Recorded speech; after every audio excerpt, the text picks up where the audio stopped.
Hello, Berkshire Hathaway Home Services sales executives for our video message of the week. All right, sometimes we all just need to be inspired. And what I have found can be most inspiring is someone else's personal experiences that many of us can relate to in our own lives. Well, I have a very special video for you today that I know you will not only get some inspiration from, but in many ways, you'll get motivation. Enjoy. Talk to you next week. Bye-bye. Every day I'm chasing something different. Every day the way I operate is totally different, and it's not about the product for me as much as it is about the process. And what I mean about the process saved my life. You see, my mother had me when she was 15 years old, right? Over on the east side of Atlanta, we came up in this neighborhood by the name of Kirkwood, drug dealer on every corner, gang members in the neighborhood, 2-bedroom home, 14 people, used to sleep on the floor. Got the opportunity to sleep in the bed one time out of the week. It was 6 of us in the bed, 3 at the foot, 3 at the head. And I came up with this dream pretty quick. I said, man, I want to go to the NFL because I had 8 uncles in that house, all 8 of which are still going in and out of prison. And so pretty quick, I said, man, I want to go to the NFL. And so I went to my big cousin tomorrow one night. I said, man, listen, I want to go to the NFL. And so we got to work for this thing. So the thing we're going to do every night, we're going to be patient. We're going to engage in consistent action. Every night, we're going to race light pole to light pole with no shoes. So every night, we would get out on the street, race light pole to light pole. One night, a coach came down the street. He signed me and my cousins up for organized sports, right? First time being in organized sports. We get in organized sports. The thing was, after practice, everybody would leave to go home. And I always had to sit on the bench and wait on my mother because she worked at Wendy's. And so when my mother would show up in the park, it would be about 10 o'clock, 10:30 at night. So I'm sitting there, and when my mother would pull up, she drove an old Buick Regal, hubcaps off the car, seats torn up, the car was all beat up. And she would pull up in the park 10:30 at night. I would jump off the bench. I would sprint over to my mother. I would say, Mom, if you don't mind, can you please sit back in your car and turn on your car lights? I have to do some extra drills. I have to go to the NFL. She would never have to work another day in your life. And I knew my mother was tired.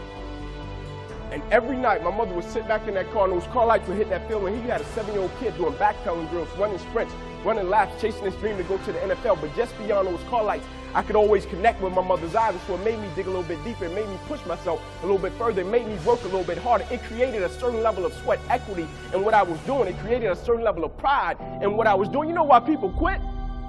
People don't have pride in what they do. You know why people stop? They're selfish, and it's just about them. But when you have a bigger purpose to why you're doing what you're doing, and you want to honor the sacrifices that others have made for you, it's nothing for you to keep going when you hit adversity. If every decision and choice you make is just about you, at a certain point you're going to hit something that's a lot tougher than you, and it's going to make you quit because you don't have a driving force for why you do what you do. But when I got up to the University of Tennessee, it was simple. It was simple for me to give everything I had. My freshman year, I played special teams. My sophomore season, I broke the starting lineup, had a really strong sophomore season. The summer heading into my junior year, I still remember the day where I was sitting in our film room, and I was watching film on the California Bears. My defensive backs coach, Larry Slade, came in the room. He said, Inky, I got some good news for you. I dropped the clicker. I said, what is it? He said, man, you're a projected top 30 draft pick, son. He said, all you have to do is play the next 10 football games. You're an automatic multimillionaire. I went out of the room. I called my mother and my grandmother on the three-way. I said, after this season, there will be no more struggling. I said, we would never miss another meal. I said, we would never experience another Christmas where we have to stand on the side of the curb and just be grateful. And I hung it up. First football game, I went out, played great, got an interception, shut Cal down. Second game, we're playing against Air Force, got late in the game, fourth quarter, guy dropped back, he threw the ball to a receiver coming down my sideline. Me and the guy, we went head on. As soon as I hit the guy, I felt as if every breath of my body left. Body went completely limp, fell to the ground, I blacked out. Never happened to me before. When my eyes opened, I'll never forget, my teammates ran over, they said, Ink, get up, let's go. I said, I can't. I said, I can't move. They said, what do you mean you can't move? You're our lockdown corner, man, we need you, let's go. I said, I know, man, but this time I can't move. I flipped my head up to the sky, I said, God, I said, surely nothing is happening in this moment that can alter my life. They got me over to the hospital, they took me back, they ran CAT scans, they brought me back into my room, and all in a 15-second time frame, the doctor came running in from the opposite side. He said, hey, get in here, we got to rush this guy back to emergency surgery, he's about to die. I said, what? He said, son, you have busted up subclavian artery in your chest, you're bleeding internally, we have to rush you back, take the main vein out of your left leg, plug it into your chest in order to save your life. When I opened my eyes from recovery, the same doctor was over me. He said, son, had some good news and some bad news for you. I said, you got some bad news for me? After telling him I was about to die, I'm still alive. How bad can it get? I'm still here. He said, the good news is we saved your life. I said, thank you, sir. He said, the bad news is, Ink, you have nerve damage in your right shoulder. I said, okay, cool. He said, but son, it's a strong possibility that you probably can never play the game of football again in your life. I said, no way. I said, no disrespect to you, Doc, but I've been working for this ever since I was 7 years old. I said, no disrespect to you, Doc, but you wasn't in the park with me and my mother when I was 7 years old and she was sitting in that Buick Regal. She got done working at Wendy's. No disrespect to you, Doc, but you didn't come up in that 2-bedroom home, 14 people sleeping on the floor. No disrespect to you, Doc, but you didn't miss those meals and stay focused and never made an excuse. I never cheated. I never cheated. Like my conscience still until this day won't let me, like I can't cheat. I can't look myself in the mirror and say, Ink, you did a good job knowing that I cheated. I can't cheat.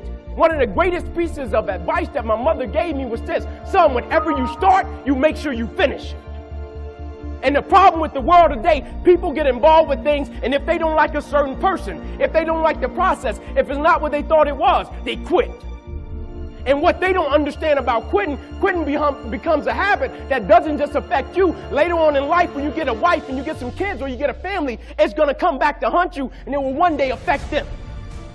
That is why I tell you the process is more important than the product. It's not even about the outcome for me. It's about, can you take pride in what you do as an individual, and every night when you look in the mirror, knowing that you gave everything you had to it.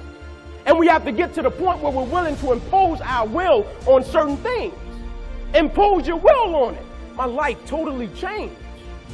And they gave me an opportunity to stop. And most people, when you give them an opportunity to stop while they're chasing something, they take advantage of it because they feel as if, man, why did this have to happen to me? I felt as if, why not me? This is the perfect opportunity to use this to be a blessing to somebody else. And you know what? It's not even about me to be truthful. It's not even about me now. It's about repaying the people that invested in me and saw something in me when I couldn't see it in myself. At a certain point in life, it can't just be about you. And the moment that we understand that, and every day we wake up, we understand that life is a blessing and life is a gift. And if you were to check out today, how would you want to be remembered? It's bigger than you.